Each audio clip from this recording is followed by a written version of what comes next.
Hello everybody, my name is Professor Soborno Bari from Bari Science Lab. Today we will be looking at the partition of India, 1947.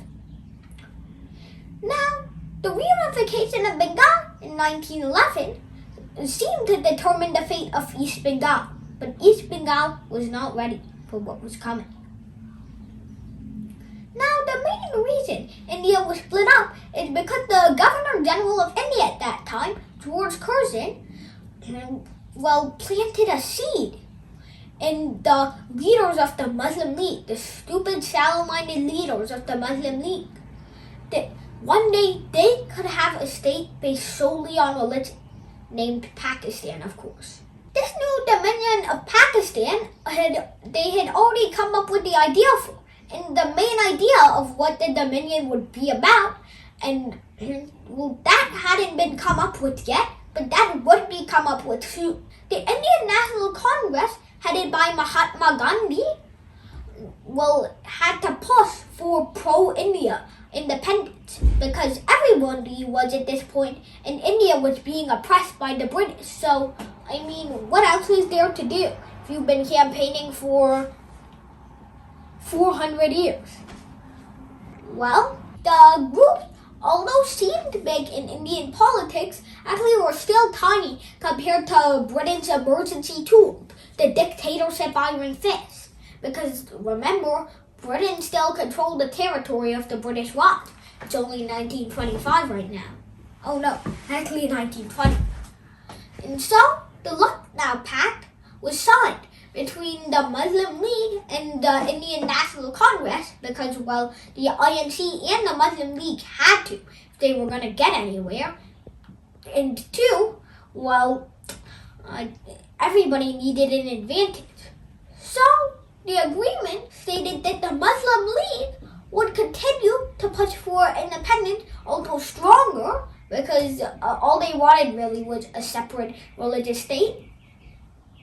And then, in return, the Indian National Congress would agree to the idea of separate Muslim dominions, not provinces, that would each have their own councils, along with the Imperial Legislative Council, of course, because you have to.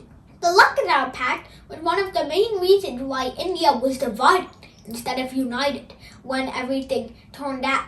Anyway, the idea of Pakistan was only taken seriously by the British in the Simla Pact between the British and, the INC and Muslim League.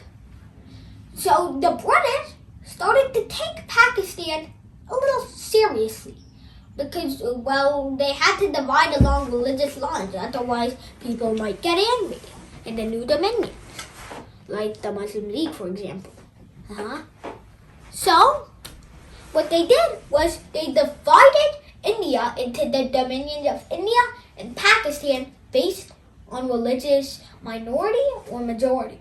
God knows what happened to the Sikhs and Buddhists who were living there during that time. Anyway, that was settled, but now, where would the borders of India and Pakistan be? First of all, there were some pretty uncertain areas, like Hyderabad.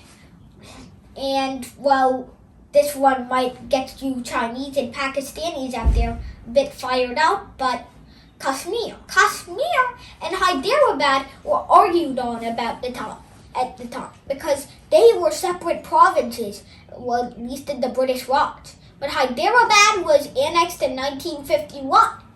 And for Kashmir, I really can't say much. Just go watch my speech last year. That was settled. Where would the line between India and Pakistan be? Sir Cyril Radcliffe, a young man who had no previous experience of India and had no idea how his changes would impact the societal structure of India, was the one who drew an arbitrary line on an arbitrary map that real people were forced to cross. Muslims in India were forced to cross the border into Pakistan. Hindus in Pakistan were forced to cross the border into India.